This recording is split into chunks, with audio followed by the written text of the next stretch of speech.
Operasi modal YouTube. Sekitaran tahun 2025 yang lalu, ada seorang pria 32 tahun asal Sumerak, India bernama Raja Babu. Ia diketahui sering mengalami sakit perut parah dan tak juga kunjung sembuh meski sudah berobat ke berbagai rumah sakit. Karena sudah tak tahan lagi, Raja Babu ini kemudian mendapatkan sebuah ide gokil untuk mengobati rasa sakit di perutnya, dan idenya itu adalah mengoperasi perutnya sendiri. Yakin dengan idenya itu, pria ini langsung membuka YouTube dan tanpa ragu langsung mencari tutorial cara mengoperasi radang usus buntu. Dirasa ilmunya sudah cukup, pria ini kemudian membeli pisau bedah, alat jahit, jarum suntik, dan bahkan obat bius. Dan tepat pada malam hari di tanggal 19 Maret 2025, pria ini kemudian mengunci diri di dalam kamar dan mulai melakukan obat mandirinya. Di dalam kamar, pria ini mulai membuat sayang sepanjang 7 inci di sisi kanan bawah perutnya. Tapi sayangnya, karena pisau bedahnya masuk terlalu dalam, ia pun mengalami pendarahan. Dan karena panik, ia kemudian langsung menjahit sayang di perutnya, berharap kalau luka itu akan tertutup. Namun bukannya tertutup, perut pria ini tetap mengalami pendarahan. Dan ditambah lagi, efek biusnya tiba-tiba habis, membuat pria ini berteriak kesakitan. Untungnya, teriakan histeris pria jantan ini terdengar oleh keluarganya, sehingga pria ini sempat dilarikan ke rumah sakit. Meski luka di perut pria ini cukup dalam, lagi-lagi untungnya, pria gokil ini masih bisa diselamatkan akibat menahan kencing. Pada bulan Mei 2026 yang lalu di China, ada seorang petani 56 tahun bernama Chen pergi berobat ke rumah sakit dengan keluhan nyeri hebat setiap kali dia buang air kecil. Di rumah sakit, Chen mengaku kalau nyeri hebat itu sudah dia alami selama 3 tahun. Namun karena dia tak mau meninggalkan ladangnya, ia hanya meminum obat pereda nyeri dan tak pernah mengunjungi dokter. Dan tak hanya itu, Chen juga mengaku kalau semenjak nyeri itu muncul, ia jadi sangat sering kencing dan tak berani pergi menjauh dari toilet dan bahkan susah tidur di malam hari.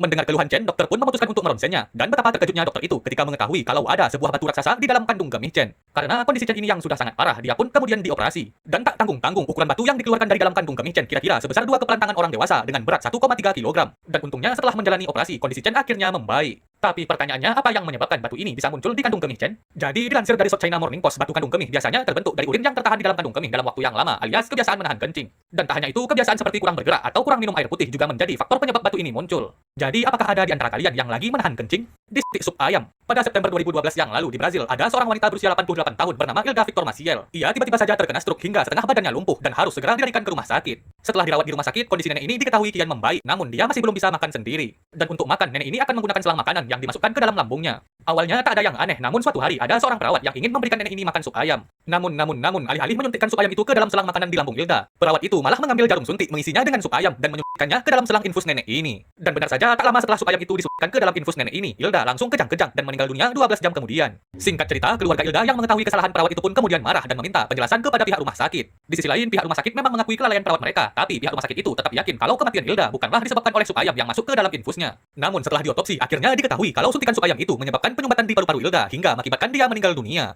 Dan setelah mengetahui hasil otopsi itu, pihak keluarga Hilda kemudian langsung menuntut pihak rumah sakit. Namun sayangnya, sampai sekarang tak ada info lebih lanjut terkait kasus ini. Resiko jadi wasit. Pada 30 Juni 2013 yang lalu di Maranhão, Brazil, ada pertandingan bola amatir antar kampung. Pertandingan itu dipimpin oleh seorang wasit muda berusia 20 tahun bernama Otávio Jordão da Silva. Pertandingan bola itu diketahui sangat panas dan kasar sampai-sampai Silva memberikan kartu merah ke seorang pemain yang bernama Santos Abreu. Namun alih-alih meninggalkan lapangan, Abreu ini malah mengamuk dan mulai memukul Silva karena tak terima diberi kartu merah. Silva yang sudah tak tahan lagi dipukul akhirnya mengeluarkan pisau entah dari mana dan mulai menembak Abreu hingga meninggal dunia. Di waktu yang bersamaan, teman dan keluarga Abreu yang melihat kejadian tersebut dari bangku penonton langsung murka. Mereka mulai turun ke lapangan, melempar Silva dengan batu, memukul hingga berpindah alam. Dan tak berhenti sampai di situ, penonton itu bahkan memukul tubuh Silva menjadi 4 bagian, dan puncaknya para penonton itu bahkan memukul kelapa Silva dan kemudian kelapa itu ditancap di tiang kayu di pinggir lapangan. Meski tragedi ini sangat mengerikan, sayangnya tak banyak informasi lanjutan dari tragedi ini selain polisi berhasil menetapkan 1 orang sebagai tersangka. Jadi kalian yang ingin menjadi wasit sebaiknya berhati-hatilah.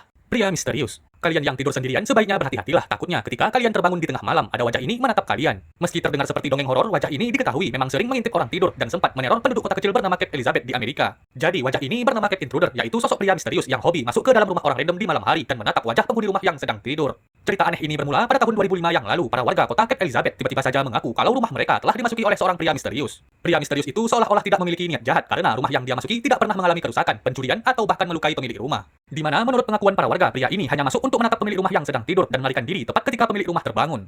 Meski para warga tak bisa melihat dengan jelas wajah dari sosok misterius itu, tapi setelah mendengar banyaknya pengakuan dari para warga, akhirnya pihak kepolisian kota itu berhasil menggambar sketsa wajah dari sosok misterius itu. Tapi ya, meski wajah sosok misterius itu telah terungkap, ajaibnya sosok misterius ini tak bisa ditemukan dan tiba-tiba menghilang pada Februari 2006 yang lalu.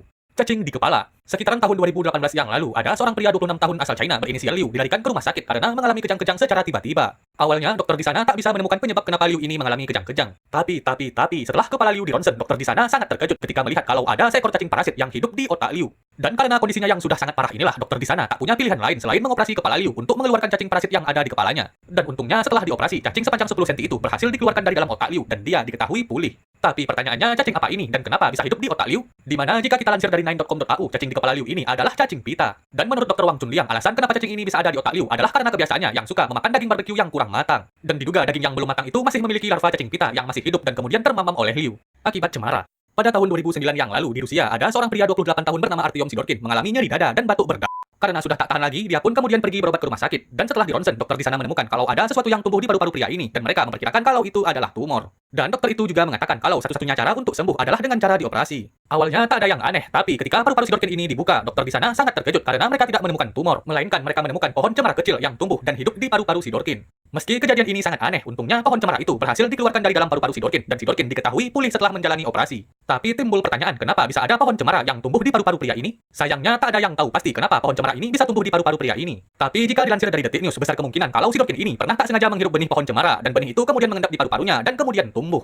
Tapi ya, meski tragedi ini sangat mengerikan dan viral pada masanya, banyak orang yang meragukan keaslian cerita ini, dan orang yang skeptis itu beranggapan kalau mustahil ada benih yang tumbuh di paru-paru manusia. Jadi kalian yang sering sakit dada, coba kalian ronsen, takutnya ada biji durian yang tumbuh di paru-paru kalian. Demi asuransi. Kalian kebayang nggak kalau ada seorang pria yang nekat mengamput kakinya sendiri demi uang asuransi? Jadi kisah aneh ini menimpa seorang pria asal Taiwan bernama Zhang. Zhang ini diketahui telah membeli berbagai polis asuransi kesehatan dari 5 perusahaan yang berbeda dari tahun 2005 hingga 2023. Awalnya tak ada yang aneh, namun di tahun 2023 Zhang ini bertemu kembali dengan teman lamanya yang bernama Liao. Dan entah diskusi apa yang telah mereka lakukan, akhirnya mereka berdua mendapatkan ide untuk menipu 5 pihak asuransi yang telah dibayar Zhang. Dengan skenario kaki Zhang harus diamput seolah-olah akibat kecelakaan. Wow. Dan benar saja, tepat pada tanggal 26 Januari di tahun 2023, mereka berdua kemudian pergi ke kota New Taipei untuk membeli dry ice, dan dry ice itu kemudian dibawa ke rumah Liao. Setelah tiba di rumah Liao, dry ice itu dimasukkan ke dalam ember, dan kemudian Zhang mulai meredam kakinya. Dan benar saja, setelah 10 jam kakinya direndam, kaki Zhang akhirnya terkena radang dingin parah dan harus segera dilarikan ke rumah sakit. Dan setelah diperiksa, dokter di sana mengatakan kalau kaki Zhang sudah tak bisa lagi diselamatkan dan harus diamputasi.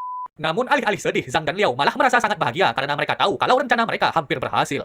Dan benar saja, tak lama setelah kaki Zhang diamputasi, mereka berdua langsung melaporkannya ke pihak asuransi, dan mereka berdua beralasan kalau penyebab radang dingin di kaki Zhang ini adalah karena Zhang mengendarai motor larut malam dan tiba-tiba saja kakinya membeku. Dan tak tanggung-tanggung, dua pria cerdas ini pun menuntut uang sebesar 22 miliar kepada 5 pihak asuransi yang telah dibayar Zhang. Tapi bukannya membayar, perusahaan asuransi itu malah merasa aneh dengan alasan Zhang yang bisa-bisanya terkena radang dingin hanya karena angin malam. Dan ditambah lagi, bekas radang dingin di kaki Zhang juga dianggap sangat janggal karena sangat simetris untuk sebuah kecelakaan. Dan karena banyaknya keanehan pada alasan Zhang diamputasi, pihak asuransi itu pun kemudian memanggil polisi untuk menyelidiki keaslian alasan Zhang. Singkat cerita, tak butuh waktu lama bagi polisi untuk mengungkapkan kebohongan Zhang, dan tepat pada tanggal 20 Juni 2023, Zhang kemudian dijatuhi 2 tahun penjara karena kasus penipuan. Dan temannya Liao dijatuhi 6 tahun penjara karena menjadi dalang utama dari kasus aneh ini. Jadi karena keserakahannya, Zhang tak mendapatkan uang apapun dan malah kehilangan kakinya dan masuk penjara.